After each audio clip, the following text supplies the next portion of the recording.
Hello guys and welcome back. बड़े दिनों के बाद एक मैच रिव्यू के साथ मैं आया हूं जहां पर खुशी है काफ़ी, क्योंकि चेल्सी ने फाइनली एक फुटबॉल मैच जीत लिया है।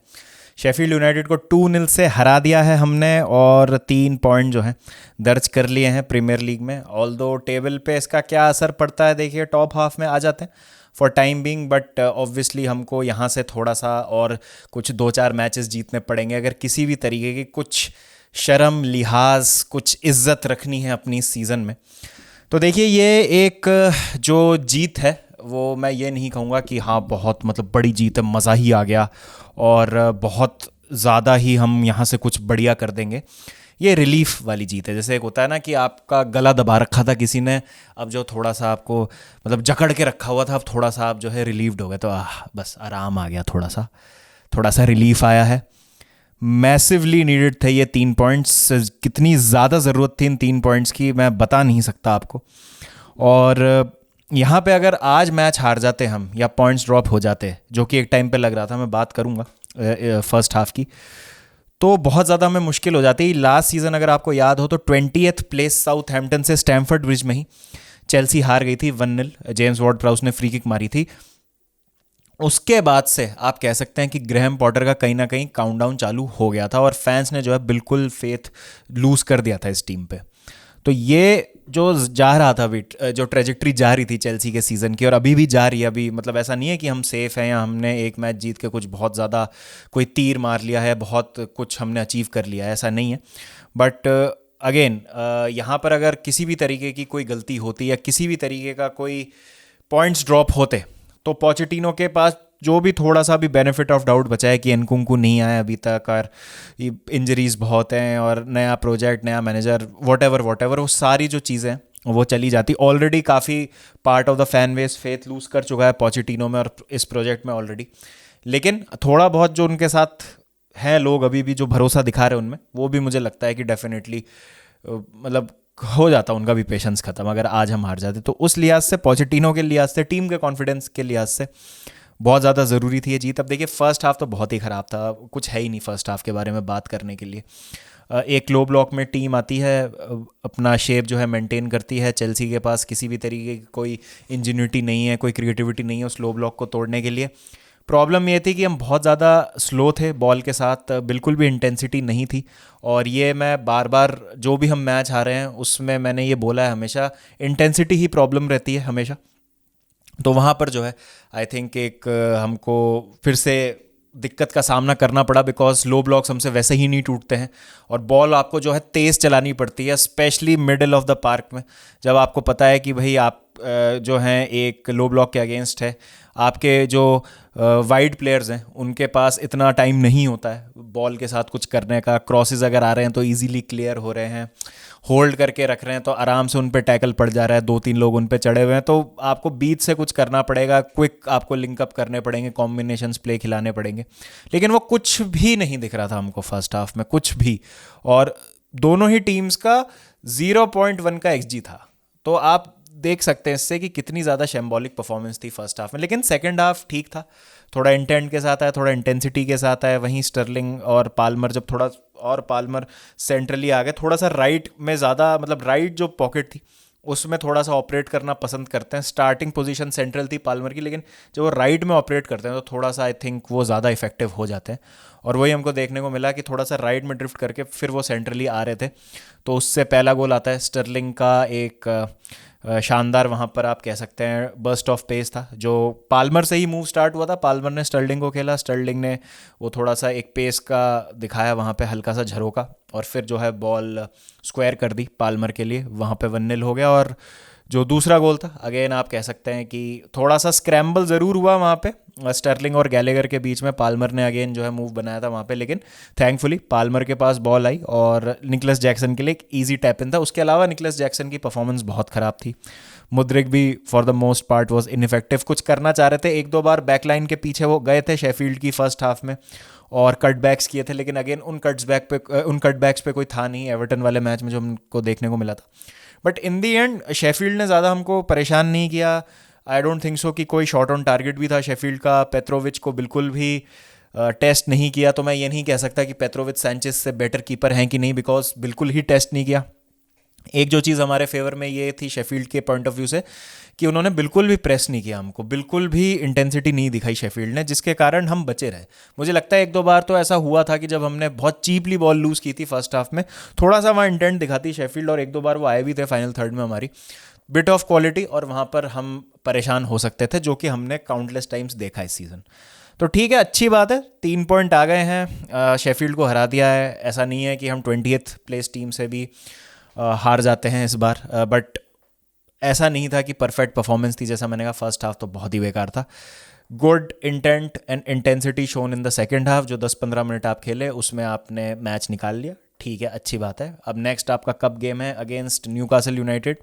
एनकुंकू का बेसब्री से इंतज़ार है, सब सोच रहे थे कि आज शायद एनकुंकू को देखने को मिलेगा, लेकिन ऑलरेडी 2-0 की लीड ले ली थी हमने, तो पोचेटिनो को लगा कि एक गेम के लिए और प्रोटेक्ट कर लिया जाए एनकुंकू को, कोई मतलब नहीं है अभी। बट मुझे लग रहा था कि शायद 10-15 मिनट दे के उनको थोड़ा सा आप एक feel of premier league football दे सकते हैं। एकदम से इतने बड़े मैच में अगर न्यूकासल के अगेंस्ट कप गेम में क्वार्टर फाइनल में लीग कप के आप स्टार्ट करा देंगे, तो शायद वो मैच शार्पनेस हमको उनसे देखने को ना मिले। बट अगेन, निकलस जैक्सन से तो बेटर वो कर ही लेंगे, मुझे ऐसा लगता है। तो लेट्स सी कि एनकुंकू जो है वो जल्दी से फिट होके, और अभी तो बेंच पे थे, तो आई एम प्रिटी श्योर कि वो स्टार्ट करने के लिए रेडी हो जाएंगे नेक्स्ट गेम में। एनजो को बेंच करना ठीक रहा डिसीजन, बिकॉज आप देख सकते हैं कि एनजो की शार्पनेस जो है पिछले 2-3 गेम्स में बिल्कुल ख़त्म हो चुकी है, तो थोड़ा सा रेस्ट देने की ज़रूरत है। बहुत ज़्यादा फुटबॉल खेली है एनजो ने, अर्जेंटीना के लिए भी 90-90 मिनट खेलते हैं, और आज भी एज अ सब्सटीट्यूट जब वो आए तो आप देख सकते थे कि he was not up to it, बहुत ज़्यादा मिसप्लेस पासिंग कर रहे थे,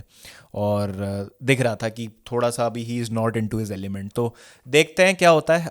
बहुत टाइम बाद ऐसा हुआ है कि हमने 2 लगातार होम गेम्स जीते हैं, बट 2 लगातार प्रीमियर लीग गेम्स जीतना अभी भी बाकी है। तो अगेन, मैं कुछ नहीं बोल रहा हूँ कि इस जीत का बहुत कोई मायना है। अगेन, अगले 2-3 गेम्स जीतने पड़ेंगे, उनमें भी पॉइंट्स लेने पड़ेंगे, तब हम कुछ बना सकते हैं इस सीज़न का।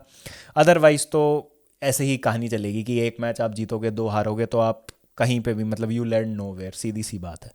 तो ठीक है, अभी के लिए अच्छी बात है। बहुत कम हो रहा है इस सीज़न की, हम जो है गिने चुने मौके मिल रहे हैं। जब मैं एस चेल्सी फैंस हम सेलिब्रेट करते हैं सुबह उठ के कोई विन, तो आज वो दिन है। तो अगर आप चेल्सी फैन है तो enjoy this victory, and we'll move on to the next game जो है न्यूकासल वाला, और वहाँ पर जो है देखते हैं फिर क्या करती है हमारी टीम।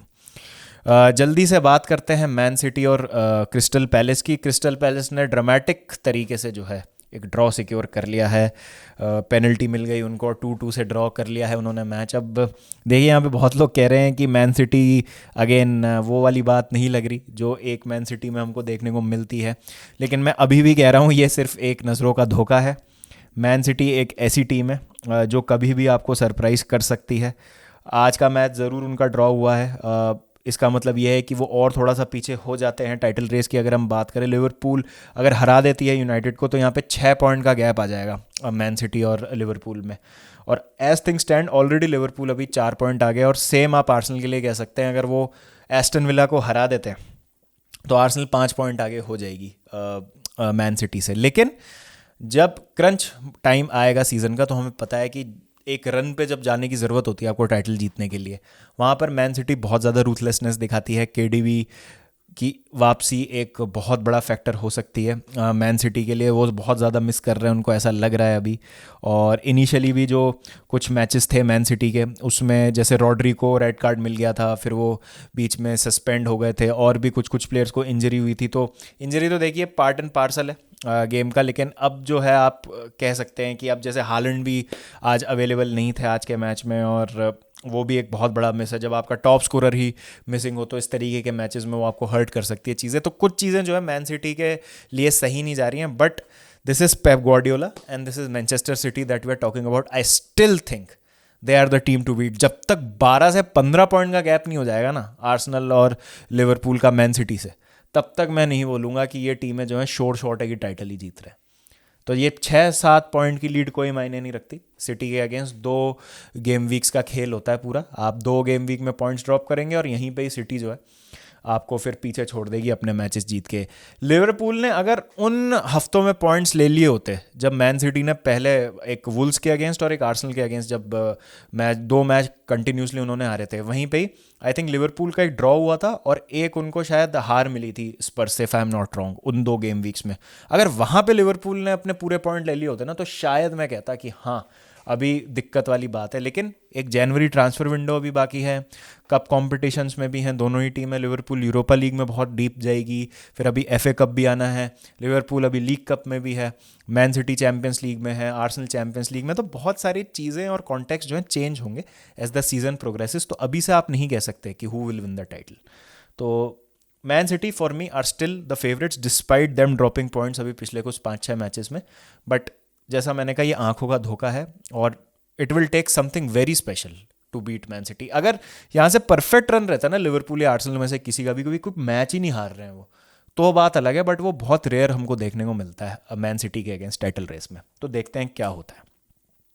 अब बात करते हैं आज जो बड़ा मैच है, मैनचेस्टर यूनाइटेड वर्सेस लिवरपूल। अब देखिए, लिवरपूल के हाथ में है ये मैच पूरा मेरे हिसाब से। एनफील्ड में मैच है, बहुत सालों से मैनचेस्टर यूनाइटेड एनफील्ड पे मैच नहीं जीती है। एनफील्ड पे वैसे ही लिवरपूल को हराना बहुत ज़्यादा मुश्किल है और लिवरपूल बहुत कम मैचेस हारती है एनफील्ड पे। एक तो रिकॉर्ड चल रहा था उनका, आई थिंक पता नहीं कौन सी टीम ने हराया था उनको, आप लिख दीजिएगा चैट में, जब वो हारे ही नहीं थे बहुत टाइम तक, कुछ 60-70 मैचेस नहीं हारे थे एनफील्ड पे। तो इस तरीके की फोर्ट्रेस सी बनी हुई है एनफील्ड पे। फिर यूनाइटेड का अगर आप अभी देखें किस तरीके से खेल रही है यूनाइटेड, जो प्रेशर स्क्वाड पे है, मैनेजर पे है, और अगर आप प्लेयर्स अनअवेलेबल हैं जो उनकी बात करें, हैरी मैगवायर नहीं है, ब्रूनो फर्नांडिस नहीं है इस मैच में। मिडफील्ड की हम बात करें तो मोस्ट प्रॉब्ली स्कॉट मैकटॉमने, एमराबात और कोबी माइनो की मिडफील्ड आपको देखने को मिलेगी मैनचेस्टर यूनाइटेड की तरफ से। तो काफ़ी शॉर्ट ऑन ऑप्शंस हैं, अनलेस कोई एक प्लेयर मिरेक्युलस परफॉर्मेंस दे दे। मार्कस रैशफोर्ड खेलते हैं और वो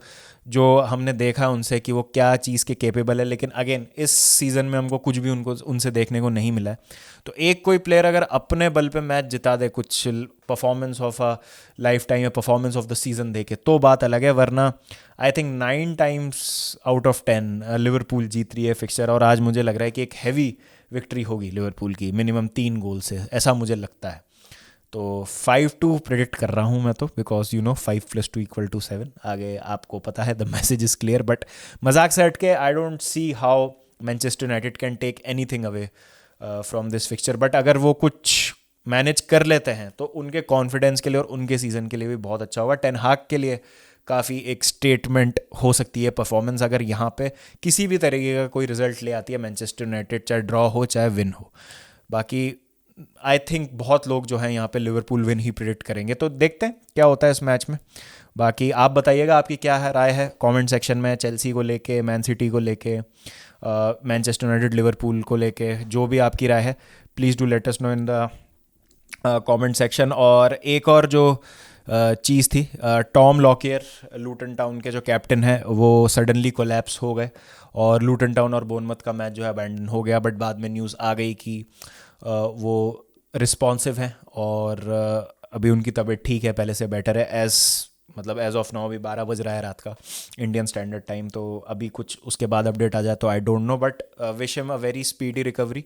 और बहुत दुख होता है ऐसा देख के। हमको याद आता है क्रिस्टियन एरिक्सन वाला वो केस, जब वो कोलैप्स हो गए थे यूरो मैच में, यूरो 2020 के एक मैच में फिनलैंड के अगेंस्ट। तो कुछ इसी तरीके का मंजर जब ये देखने को मिलता है तो बड़ा दुख होता है और बहुत ज़्यादा डर लगता है कि भाई कोई प्लेयर है, उसको कुछ ऐसा नहीं होना चाहिए जिसकी वजह से उनकी जान खतरे में रहे। बट ग्लैड टू हेयर कि वो अब बेटर है। और पहले भी ऐसा हो चुका है उनके साथ, प्लेऑफ वाले मैच में भी वो इस तरीके से कोलैप्स हो गए थे। तो लेट्स होप कि ये जो चीज़ है ज़्यादा सीरियस ना हो और वो रिकवर जल्दी हो जाए। तो चलिए, आपके जो भी पॉइंट्स हों, पॉइंट ऑफ व्यू हो आपका जो भी इन 3 मैचेस को लेके जिनकी मैंने बात की, please do let me know in the comment section. मिलता हूँ आपसे जल्दी, जब तक ध्यान रखिए अपना, टेक केयर एंड पीस।